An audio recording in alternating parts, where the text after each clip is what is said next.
உங்க குடும்பத்துல நீங்க மட்டும் ரொம்ப ஒரு வித்தியாசமான நபரா நீங்க உணர்றீங்களா? மற்றவங்க எல்லாருமே உலக விஷயத்தை தேடுறப்போ நீங்க மட்டும் தேவனை தேடுறீங்களா? தேவனுக்காக நான் ஏதாவது செய்யணும் அப்படின்ற ஒரு ஆசையும் ஒரு ஆர்வமும் உங்களுக்குள்ள அதிகமா இருக்குதா? எப்பவுமே நீங்க ஆண்டவரை பத்தி மட்டும்தான் நினைச்சிட்டே இருக்கீங்களா? மற்றவங்க எல்லாருமே சந்திக்கிற போராட்டத்தை விட உங்க வாழ்க்கையில மட்டும் அதிகமான போராட்டம் இருக்குதா? பிரச்சனை மேல பிரச்சனையா வந்துகிட்டே இருக்குதா? அப்போ நீங்க இத கண்டிப்பா தெரிஞ்சுக்கணும். தேவன் உங்க வாழ்க்கைக்காக ஒரு பெரிய திட்டத்தை வச்சிருக்காங்க. இன்னைக்கு நான் சொல்ல போற இந்த 7 அறிகுறிகள்ல சில அறிகுறிகள் உங்க வாழ்க்கையில இருந்தா கூட உங்களுடைய குடும்பத்துல தேவன் உங்களை தான் தெரிந்தெடுத்திருக்கிறாங்க.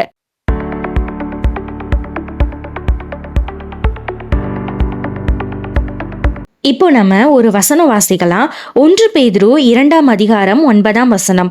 நீங்களோ உங்களை அந்தகாரத்தில் நின்று தம்முடைய ஆச்சரியமான ஒளியின் இடத்திற்கு வரவழைத்தவருடைய புண்ணியங்களை அறிவிக்கும்படிக்கு தெரிந்து கொள்ளப்பட்ட சந்ததியாயும் ராஜரீகமான ஆசாரிய கூட்டமாயும் பரிசுத்த ஜாதியாயும் அவருக்கு சொந்தமான ஜனமாயும் இருக்கிறீர்கள். தேவன் எல்லாரையுமே நேசிக்கிறாங்க. ஆனா ஒரு சிலரை மட்டும்தான் ஒரு குறிப்பிட்ட நோக்கத்திற்காக ஒரு ஸ்பெசிஃபிக்கான ஒரு திட்டத்துக்காக ஆண்டவர் பிரித்தெடுத்திருப்பாங்க.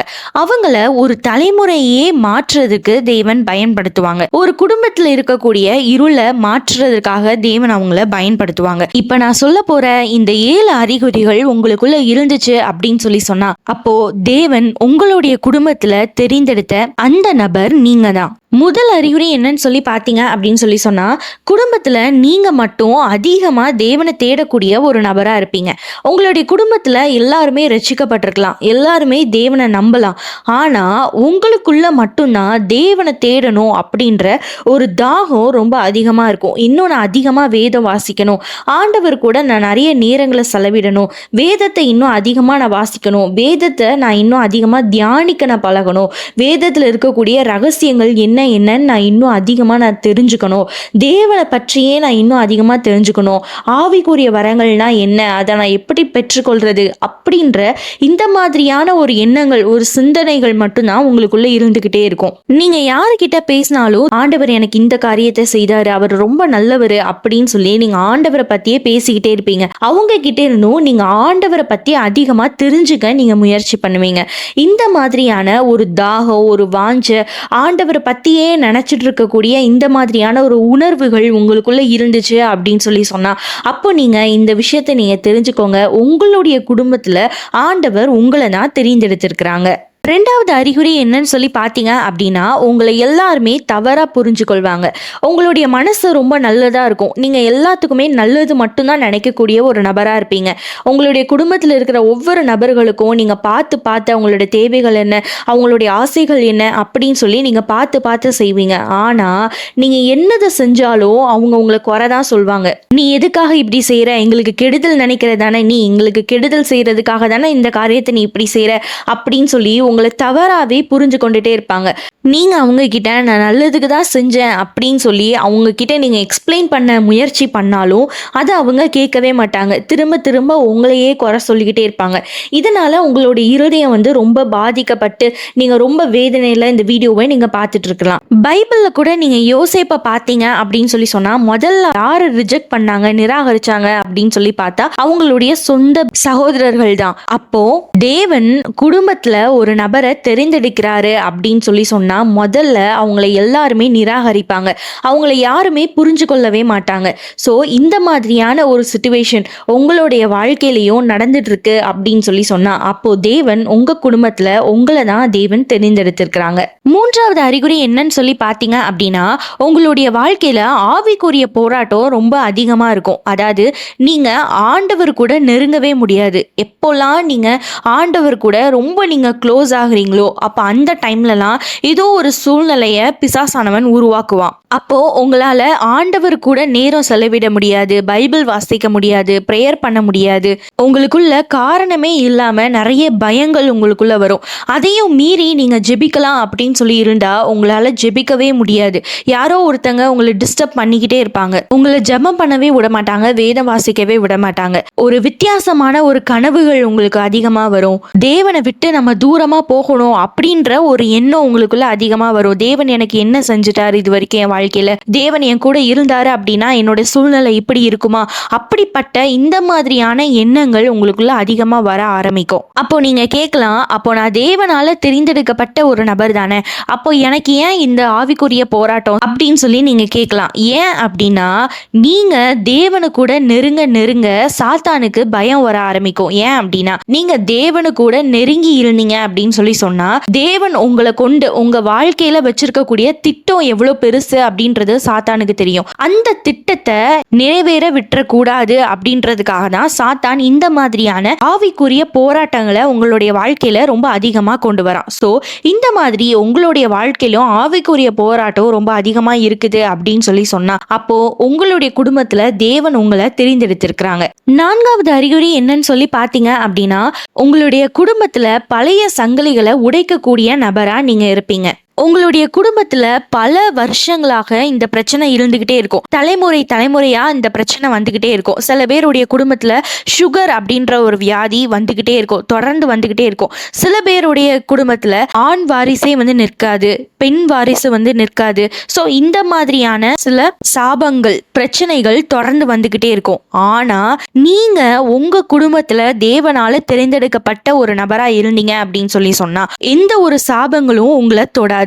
சாபங்கள் எல்லாமே முறிக்கப்படும். ஜெனரேஷனா வரக்கூடிய பிரச்சனைகள், சாபங்கள் உங்க வாழ்க்கையில வராம அது முறிக்கப்பட்டிருந்துச்சு அப்படின்னு சொல்லி சொன்னா அப்போ நீங்க இதை தெரிஞ்சுக்கோங்க, உங்களுடைய குடும்பத்துல தேவன் உங்களை தான் தெரிந்தெடுத்திருக்கிறாங்க. 5வது அறிகுறி என்னன்னு சொல்லி பார்த்தீங்க அப்படின்னா உங்களுடைய வாழ்க்கையில தனிமை ரொம்ப அதிகமாகும். சில நேரங்களில் உங்களை சுத்தி எல்லாருமே சந்தோஷமா இருந்தாலும் உங்களுக்குள்ள அந்த தனிமையை நீங்க உணர்வீங்க. உங்களுடைய ஃபேமிலியில ஒரு ஃபங்க்ஷனா இருக்கலாம், ஆனா காரணமே இல்லாம உங்களை மட்டும் பகைச்சிட்டு உங்களை அந்த ஃபங்க்ஷனுக்கு கூப்பிடாம இருந்திருப்பாங்க. அந்த சூழ்நிலையில நீங்க ரொம்ப வருத்தப்படுவீங்க. எனக்கு மட்டும் ஏன் எல்லாருமே ஏன் என்னை மட்டும் தனிமைப்படுத்தி வைக்கிறாங்க, என்னை ஒதுக்கி வைக்கிறாங்க அப்படின்ற ஒரு எண்ணம் உங்களுக்குள்ள ரொம்ப அதிகமா வரும். நம்ம பைபிள்ல கூட பாத்தீங்க அப்படின்னா யோசேப்பு, தாவீது, மோசே இவங்க எல்லாருமே பாத்தீங்கன்னா தனிமையில் இருக்கக்கூடிய அந்த ஒரு சூழ்நிலையில அவங்க இருந்ததை நம்ம பார்க்கலாம். ஏன் தேவன் இப்படி தனிமையில் இருக்கக்கூடிய ஒரு சூழ்நிலையை உருவாக்குறாங்க அப்படின்னு சொல்லி சொன்னா இந்த தனிமையா இருக்கக்கூடிய சீசன்ல தான் ஆண்டவர் உங்களை உருவாக்குவாங்க. தேவன் உங்க மீது வைத்திருக்கக்கூடிய திட்டத்தை நிறைவேற்றுவதற்காக இந்த தனிமையின் பாதையில தான் தேவன் உங்களை உருவாக்குவாங்க. அதற்காக தான் இந்த தனிமையின் பாதையை தேவன் உங்களுடைய வாழ்க்கையில அனுமதிக்கிறாங்க. சோ இந்த மாதிரியான ஒரு தனிமையின் பாதையை நீங்களும் அனுபவிச்சுட்டு இருக்கீங்க அப்படின்னு சொல்லி சொன்னா அப்போ உங்களுடைய குடும்பத்துல தேவன் உங்களை தான் தெரிந்தெடுத்திருக்கிறாங்க. 6வது அறிகுறி என்னன்னு சொல்லி பார்த்தீங்க அப்படின்னா மற்றவங்களுடைய வேதனையை உங்களை ரொம்ப பாதிக்கும். சிலர் அழும்போது உங்களால அழாம இருக்க முடியாது. சிலர் கஷ்டப்படும் போது அதை நீங்க பார்த்துட்டு சும்மா இருக்க மாட்டீங்க. அவங்களுக்கு ஏதாவது ஒரு உதவி செய்யணுமே அப்படின்ற ஒரு எண்ணம் உங்களுக்குள்ள இருந்துகிட்டே இருக்கும். ஏன் அப்படின்னு சொல்லி சொன்னா தேவன் உங்களை தெரிந்தெடுத்திருக்கிறனால உங்களுடைய இருதயம் ரொம்ப சாஃப்டான ஒரு இருதயமா ஆண்டவர் மாற்றியிருப்பாங்க. ஒரு காலத்துல அவங்க உங்களை ரொம்ப காயப்படுத்தியிருப்பாங்க, உங்களை வேதனைப்படுத்தியிருப்பாங்க. ஆனாலும் அவங்களுக்கு ஒரு கஷ்டம் வரப்போ நீங்க அதை பார்த்துட்டு சும்மா இருக்க மாட்டீங்க. உடனே அவங்களுக்கு போய் நீங்க ஆறுதல் சொல்வீங்க, அவங்களுக்கு தேவையான உதவிகளை நீங்க செய்வீங்க.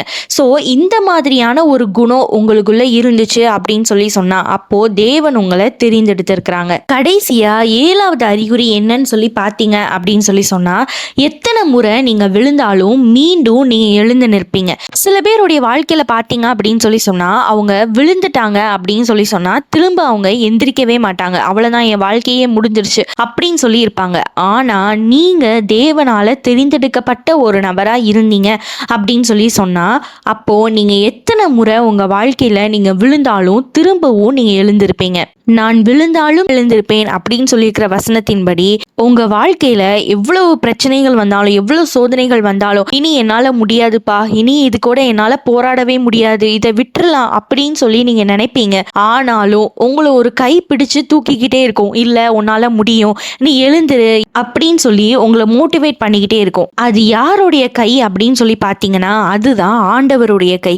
தேவன் உங்களை தெரிந்தெடுத்திருக்கிறனால உங்க வாழ்க்கையில பல கஷ்டங்கள் வரப்போ நீங்க உடைஞ்சு போய் இருக்கிறப்போ, நீங்க இதை அவ்வளவுதான் விட்டுறலாம் அப்படின்னு நினைக்கிறப்போ ஆண்டவர் உங்களை தூக்கி விட்டுக்கிட்டே இருப்பாங்க. இல்ல நீ எழுந்துரு எழுந்துருன்னு சொல்லி ஆண்டவர் உங்களை எழுப்பி விட்டுக்கிட்டே இருப்பாங்க. சோ உங்களுடைய குடும்பத்துல தேவன் உங்களை தெரிந்தெடுத்திருக்கிறாங்க அப்படின்னு சொல்லி சொன்னா, நீங்க எத்தனை முறை உங்க வாழ்க்கையில உடைஞ்சு போய் அவ்வளவுதான் அப்படின்னு சொல்லி நீங்க விழுந்தாலும் திரும்பவும் நீங்க எழுந்து இருப்பீங்க. இந்த வீடியோல நான் சொன்ன மாதிரி இந்த 7 அறிகுறிகள்ல சில அறிகுறிகள் உங்க வாழ்க்கையில இருந்தா கூட நீங்க தேவனால தெரிந்தெடுக்கப்பட்ட ஒரு நபரா இருக்கிறீங்க.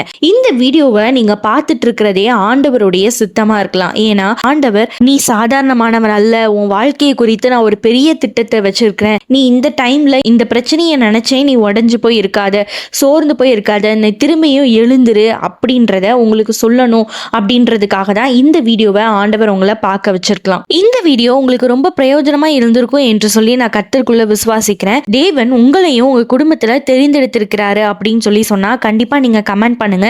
இப்ப நான் சொன்ன அந்த 7 அறிகுறிகள்ல எந்தெந்த அறிகுறிகள்லாம் உங்களுடைய வாழ்க்கையில இருக்குது அப்படின்னு சொல்லி அதையும் நீங்க கமெண்ட் பண்ணுங்க. இந்த வீடியோ யாருக்கு ரொம்ப யூஸ்ஃபுல்லா இருக்கும் அப்படின்னு சொல்லி நீங்க நினைக்கிறீங்களோ அவங்களுக்கும் நீங்க ஷேர் பண்ணுங்க. இது அவங்களுக்கும் ரொம்ப பிரயோஜனமா இருக்கும். உங்களுக்கு ஏதாவது ஜெப குறிப்புகள் இருந்தது அப்படின்னு சொல்லி சொன்னா ஸ்கிரீன்ல தெரியக்கூடிய இந்த வாட்ஸ்அப் நம்பருக்கு மெசேஜ் பண்ணுங்க, இல்லைன்னா வாய்ஸ் நோட் பண்ணுங்க. நாங்க உங்களுக்காக கண்டிப்பாக ஜெபிக்கிறோம்.